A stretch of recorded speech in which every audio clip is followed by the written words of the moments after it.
নমস্কার বন্ধুরা, সানি রাজিয়ার হেসেলে আপনাদেরকে জানাই স্বাগত। আজ আমরা রান্না করছি চিকেন 65। এই চিকেন 65 রান্না করতে করতে মনে আমার প্রশ্ন এসেছিল, কেন এরকম নামকরণ। চলুন দেখে নিই কীভাবে রান্নাটা শুরু করি। প্রথমে চিকেনটা ভালো করে ধুয়ে জল ঝরিয়ে তাতে আদা রসুনের পেস্ট, টক দই, গোলমরিচ গুঁড়ো, লাল লঙ্কার গুঁড়ো, পরিমাণ মতো নুন এবং কারি পাতা দিয়ে ভালো করে ম্যারিনেট করব। আরও কিছু দেওয়ার বাকি আছে, বলছি পরে। এই কারি পাতাটা হচ্ছে আমার বাগানের কারি পাতা। এত সুন্দর গন্ধ, কচি যেমন তেমনি তার গন্ধ অসাধারণ। তুলতে না তুলতেই মাখার তো দূরস্ত, তোলার সময় থেকেই সে তার সুবাসে আমাদের মোহিত করে দিয়েছে।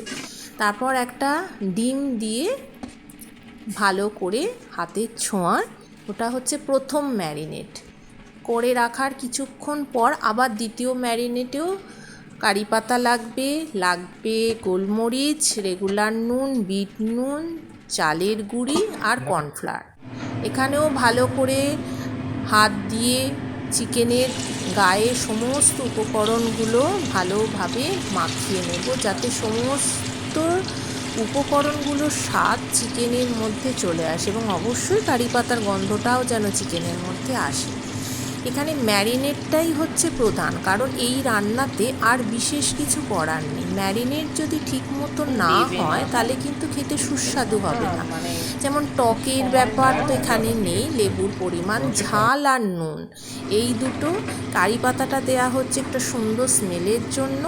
আর বাইন্ডিংটা যদি না ভালো হয় তাহলে কি হবে, চিকেন যতই গরম তেলে দেয়া হোক না কেন ছেড়ে যাবে মশলাটার থেকে, তখন খেতেও ভালো হবে না, দেখতেও ভালো হবে না। তেলের মধ্যে সমস্ত উপকরণগুলো মিশে যাবে।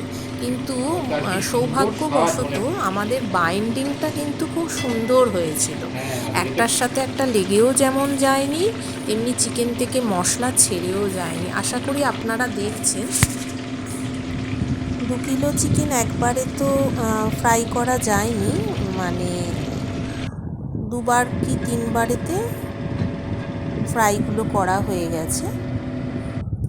এবার প্যানেতে রসুন কুচি, শুকনো লঙ্কা কুচি, আদা কুচি দিয়ে ভালো করে নাড়াচাড়া করে তারপর তাতে কারি পাতা, কাঁচা লঙ্কা কুচি পরিমাণ মতো, আগেই বলেছি ঝাল যারা যেমন খাবেন, এমনি চিকেন 65 একটু ঝাল ঝালই হয়, তবুও যে যতটা ঝাল খেতে পারবেন ঠিক ততটা পরিমাণে দিয়ে ভালো করে ফ্রাই করব। খুব ফ্রাই করব না, স্মেলটা নষ্ট হয়ে যাবে এবং আদা রসুন কাঁচা লঙ্কা শুকনো লঙ্কা কারি পাতা সব পুড়ে যাবে।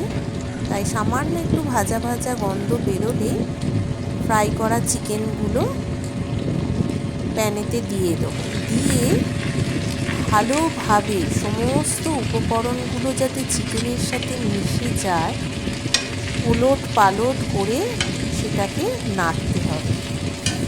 যতক্ষণ না ভালোভাবে মিশে যাচ্ছে ততক্ষণ পর্যন্ত এই পর্বটা চালিয়ে যেতে হবে। ভীষণ সুন্দর গন্ধ বেরোচ্ছে, আমার তো জিভে জল অলরেডি চলে এসেছে।